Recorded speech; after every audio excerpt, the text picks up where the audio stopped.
Ngo-2016 August kundathi ndilele ngelixesha ndileleyo ndazibona ndisenkonzweni kodwa ndandihamba nomzalwane owayi-best friend yam but endisindiswe naye.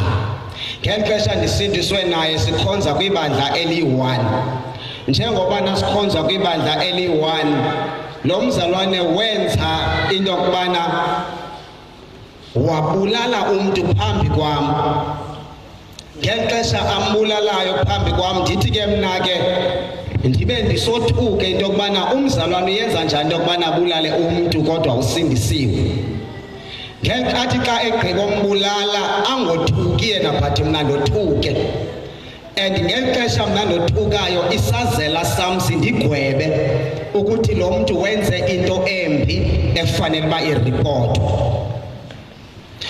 Lo mzalwane emveni koko athi ke nake ndithi ke mna ke le ubulele umuntu ndicela ubaleke uyoripota le nto police station. Athi ke naka nawukwazi uripota le nto police station because ndizawubanjwa.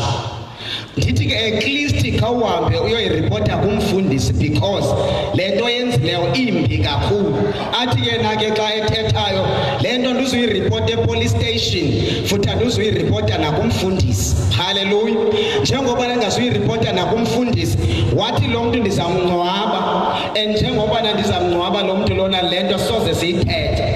Ndithi kaloku mna ndisindisiwe nam ndikwazi usindisiwe into enjengaleya sikwazi uba singayifihla. Hallelujah. Athi ke lo mzalwane once wayiripota epolice station ndizawuthi lo mntu simbulele sobabini. And okwesibini noba ungayiripota kumfundisi ndizawuthi lo mntu simbulele sobabini and isigwebo sawuwela kum nawe because akekho omnye umntu apho nongqina into yokubana lo mntu asimbulelanga sobabini. Athi ke lo mzalwane enhlizweni yam ndiqomba undoyisile wamngcwaba umntu sahamba sabheka enkonzweni. Into endimangaza ndithe xa ndifika enkonzweni ndafika yena sekhona ngaphakathi enkonzweni ehleli ngaphambili. Ngeli xesha ahleli ngaphambili uguqe ngamadolo uphakamisa izandla uyathandaza engenasazela. Ngeli xesha mna ndingena enkonzweni andikwazi usa ngaphambili ndizohlala kwizitulo ezingaphambili. Nangona ndiqhela uhlala kwizitulo ezingaphambili but ndafike ndahlala ngemva. Ngoba apha enhlizweni yam ndiyaqonda ukubana ikhona into endigwebayo ukuthi andikho right noThixo. And njengoba ndingekho right noThixo andiziva ndinawo amandla neconfidence neboldness enondenza ndiyoma ngaphambili kwi-altar and ndiphinde ndithandaze ingathi akho nto yenzekileyo. So ndothuke lo mzalwane onesibindi esinje. Hallelujah.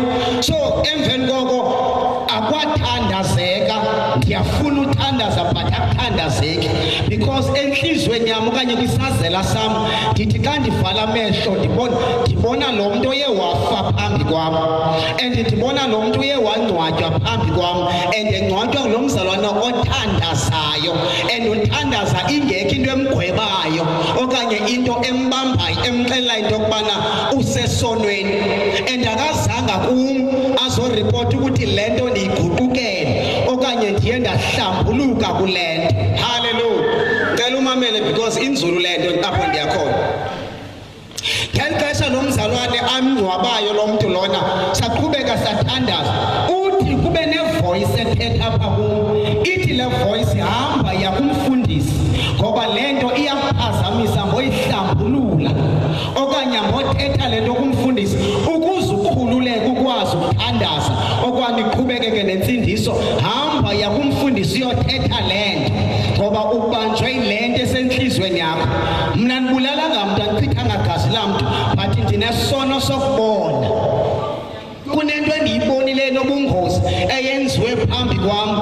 Njengoba nayenziwe phambi kwam le nto lena indenza ndingonwabi utsho ukuthi nam ndibulele ndingabulelanga. Okona kubulala kwam kunento endiyifihle enhlizweni ebangela iconnection yam nomoya engcwele ingaoperathi kakuhle. Hallelujah. Ndoyika uyoripota kumfundisi because ndoyika ubanjwa. Ndazi izinto ezenzeka ejele. Amen. Jonga ke ndakwazi ukuzijustify enhlizweni. Xa ndithetha ngokuzijustify which means ukwazi ukuzithethelela kule nto. isazela sami ndikwazi usishilela kulento esenhlizweni kanti icishilela lento lena ndazi understand sangelithi kodwa mina ndibulale nganto and akho sona endisenzileyo haleluya akho nto eroko endiyenzileyo emveni koko ubomi baqhubeka lahamba ixesha nengqondo nenhliziyo yathi yalibala uba kunento enjengale eyenzeka haleluya kunento endimangazayo ke kulo mbono lona ndaqhubeka ndasetyenziswa nguThixo ngeli xesha ndisetyenziswa nguThixo kunabantu abasindiswayo ndishumayela kunabantu abaphilayo ndibathandazela kunabantu ababamba imfundiso endizikhupha epulpit and ezimfundiso endizikhuphayo ziyabanceda ziyabakhulisa haleluya and ndambona uThixo endisebenzisa umhlaba wonke and kusenzeka izinto ezinkulu and ezide zothuse nami njengomshumayeli haleluya ngexesha ndiqhubekayo ndisenza ezinto ndizenziswa ngumoya ondithi nguThixo lahamba ixesha xa kuhamba ixesha kwafika ixesha lobana mandihambe emhlabeni ndathi xa ndihamba emhlabeni apha enhlizweni yam ndinovuyo because ndibona umsebenzi ongake ndiwenze emhlabeni wokusindiswa kwabantu nokuphila kwabantu nokukhuleka kwabantu emadimonini ndathi xa ndiphela lo mbono lona ndazibona ndisendaweni enenkazimulo egcwele inkazimulo ngexesha ndime kule ndawo enhlizweni yam ndilindele umqhele ngoba emhlabeni ndisebenzile and abaninzi bawubonile umsebenzi endiwenzileyo haleluya kwaba nevoice ethetha kum ethi mntanami usebenzile emhlabeni abantu abaninzi basindisiwe ngokushumayela kwakho abantu abaninzi baphilile bephiliswa nguwe abantu abaninzi bancedakele ezintweni ezininzi wathi kodwa ndinalento ngakuwe waxa ethi ndinalento ngakuwe ndaqale ndothuka kwathi qathi incwadi yesambulo into yokubana noYesu ke wathuma ingelosi ebandleni xa ethuma ingelosi ebandleni waqale wancoma umsebenzi webandla athi xa igqiba uncoma umsebenzi webandla wenziwa ngabapostile abe sesithi kodwa ndinalento ngakuni umntu makalungise lento singekacimi isibane ngexesha ndime phaya ndaqale ndayiqonda into yokubana izinto zilungiswe emhlabeni not ezulwini yathetha le voice kwathiwa uyakhumbula ngomhla othile ubrother banibane bulele umntu after bulele umntu wamngcwaba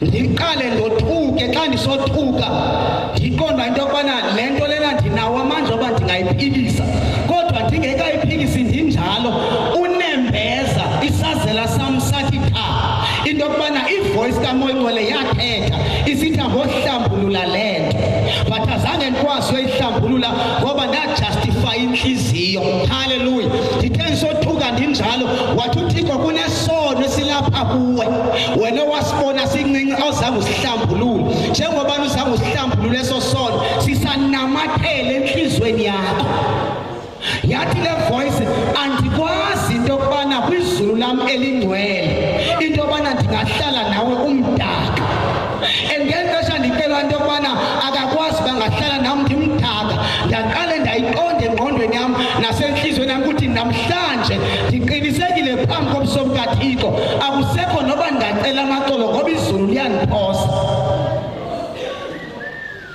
umsebenzi wokushumayela ndiwenzile yabuya ivesi ethi abaninzi bazawuthi egameni lakho besiphilisa egameni lakho besiprofeta egameni lakho besishumayela egameni lakho besikhupha amadimoni but uthi uYesu ndizawutsho ngelizwi eliqinileyo ndithi nina andinazi nina benzi bobubi ndathi ngisothuke kanjalo yathi le voice apha kum wena awukwazi ungahlala nami kwizulu lam umdaka ndikli yathi le voice lena angisoze uphinde ubonane nami ndinguThixo ngonaphakade ithe isathetha lo voice kwaba nezinto ezindibamba apha ezinyaweni ngexesha zindibamba ezinyaweni yavele yehla nami ngexesha zehla nami ndaqale ndayiqonda ubana ndiyakhona ndiyezantsi enzonzobileni yesiwoko. Ngexesha ndehlayo ndiyaqale ndiyakhala ndisothuswe ivoice ethi ngonaphakade. Eyona nto endityayo into ethi ngonaphakade. Mna noThixo buyaqhawula ubuhlobo. Akuthiwa yi-million years, akuthiwa yi-10 years, akuthiwa yi-billion years, akuthiwa yi-trillion years, kodwa kuthiwa ngonaphakade, kanaphakade. Ngamanye amagama ndisebenzele ilize. Hallelujah. Andibamba la madimoni ehla nam. Ngexesha ehla nam ndaziqonda ndiyesihogweni. And ndiyakhala. Ngexesha ndikhalayo kufika into ethi mandithule ndithule. Xa ndiqala uthula because kunokutshisa okanye kunefuthe lomlilo elivakalayo. Ngexesha ndihlayo. Hallelujah. Kube sekuvakala izikhalo zabantu abaninzi. Ndabe ndiyiqoma ndiyakuso nyani isiwoko. Ndithe ndisamamele ndinjalo ndafike ndejumba emlilweni osisidudu. Ngaphakathi nothuswa inyambalala yabantu ababengaphakathi esiwogweni. Ababengabaleki wonke umuntu uyakhala. Njengoba umuntu ekhala ukhalela indawo yakhe. But into engitshayo ngexesha ndiphanga phakathi into yokubana kunento ezange ndiyihlambulule ndisesemhlabeni. Ndinalo ixesha lokuhlambulula but azange ndihlambulule okanye ndisebenzise ixesha lokuhlambulula. Hallelujah. Cela undifundele uMaroma chapter 9 verse 1. Incwadi yaMaroma chapter 9 verse 1.